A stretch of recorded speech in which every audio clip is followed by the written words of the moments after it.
And we're back. I must be long-winded. That was a 15-second tutorial. Sorry, 15-minute. So here we are back. We're talking about cameras.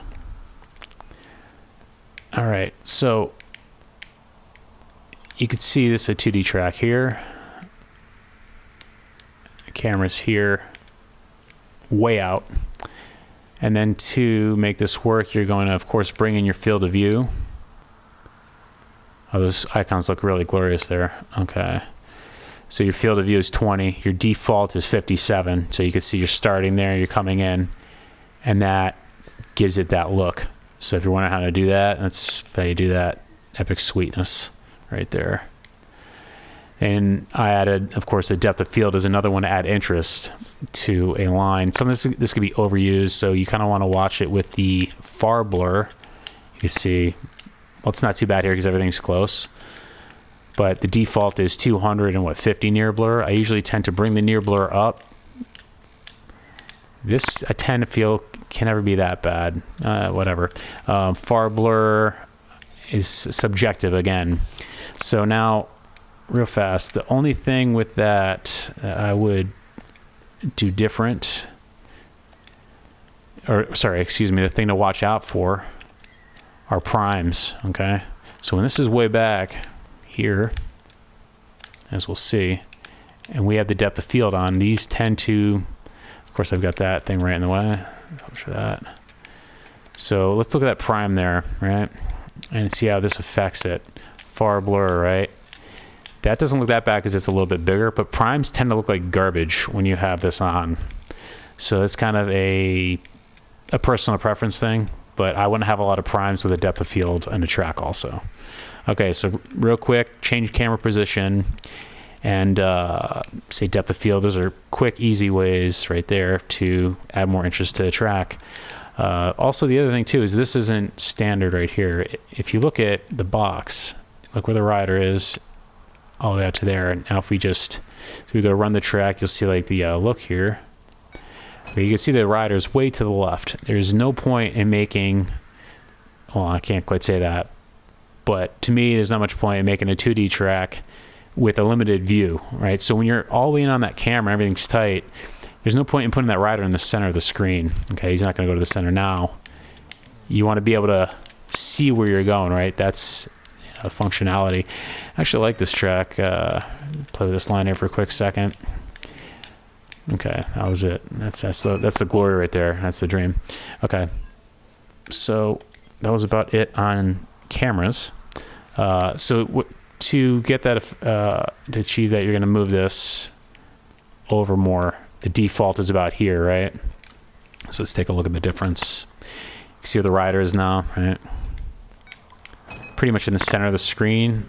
And that left side is completely wasted. You do not need that, right? And then it's cutting down what you're going to see. So if you're running this properly and moving at a faster rate. Also, the other thing with the depth of field, you can see the snow right here. Where am I? Let's get over here. The snow also looks a little bit better, see? I think the snow looks better with that. Okay, so the other one is animation. You could look up animation. I'm not going to go through all that. So on this piece. And that's about it. So this had to do more with 2D cameras. I'm going to go ahead and show another one real quick. And okay, camera. Okay, so it's the same concept here. You just kind of want to give a complete different theme, right? 2D, it's all set up basically the same. Depth of field. And here, you can see how also put stuff, if you have a depth of field, I think it's good to have stuff in the foreground, and it gives it a better look. You're accentuating the depth of field thing, right? Whatever. And this decor is nothing special by any means, but it works for the track, and it's something that doesn't take that long to do. Unless you like spending 70 hours on decor, by all means, go ahead. Somebody needs to do it. The other thing too is, fogging up the track. As you can see, there's not much happening in the background, right? So let's see here, weather conditions, fog. Okay, so that's normal. You could also see the effect in the back, epic right there. Okay, so the fog intensity is 0 right there. So obviously there's nothing happening in the background. Another way to eliminate filling in that background is to increase your fog, right? I never used to understand why people always would have foggy tracks back in Evo, and today it makes sense. So that's about it on that. It's basically just talking about the 2D camera on that one. And one last one, I'll go to track. Let's see. Okay, this is a good example of, you know, a combination of what I've been talking about before. So this is a really basic track.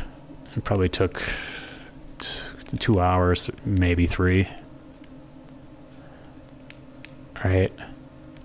So you take a quick concept and you go up boxes, whatever the deal is, right? Yeah, there's really whatever bland, repetitive background. It's not a very ambitious build by any means. Okay, but this is it without any settings of the default settings. So you can see all the point lights happening, right? Okay, and then wow, oh my god, it's dark, amazing. And then here's the light layer. So let's go to that. You can see it's basically pitch black, right? So effects, not so much on this, right? The camera is basically default. I definitely would say leave the camera at the default setting 9 times out of 10. Especially the harder the track, the less you want to touch a camera. And as far as custom cameras, there's just no point. Yeah, it's just, I mean, custom cameras sometimes are needed, but the reality is you're not looking at what the custom camera is showing you. You're looking at the rider. Unless it's an easy or medium or more easy, then custom cameras are more of a nuisance and a disaster on every front. So anyway, you can see the background is lit. Okay, it's some different coloring there. Nice light blocking going on. But now, get ready for it. We're going to go ahead and add a depth of field. Oh my god, my head just exploded. Okay, so you can see it went from a pretty dull looking track to still a dull track. It looks a little bit better, and you can see it's a little, but you have the depth of field, you have the light, and it takes no time. That's the theme of these 2 videos. The other thing too, of course, is in the camera settings, you go to your post effect and you could get all kinds of looks in here. Takes no time to do. Be careful of heavily affected tracks like that. To me, looks like garbage. You'll see some people do that, which is fine. It's, you know, it's do you want the editor. Your track's probably not going to rate that high, but you could do whatever you want. Okay, so that's the last one, camera settings, and then of course you could go with color tint. You get a great look happening in minimal time, right? So that's it. This was a little winded and repetitive on the second video, but oh well, it's just like a lot of videos on YouTube. Anyway, until next time, this is Vegas Trash signing off on Dick Nixon's exclusive YouTube channel for Trials Fusion, which will soon be Trials something else. I'm not sure, but I will change the name at that time. So hopefully this will help people in the future, not so much for people creating now, because that's like me and Funktastic, and he just retired. So anyway, thanks for tuning in, and make sure you like this video so we could get up to 100 views. We're going for something big here, guys. 100 views on a Trials video is massive. Anyway, that's it. Thanks for running my builds and checking the video out. See ya.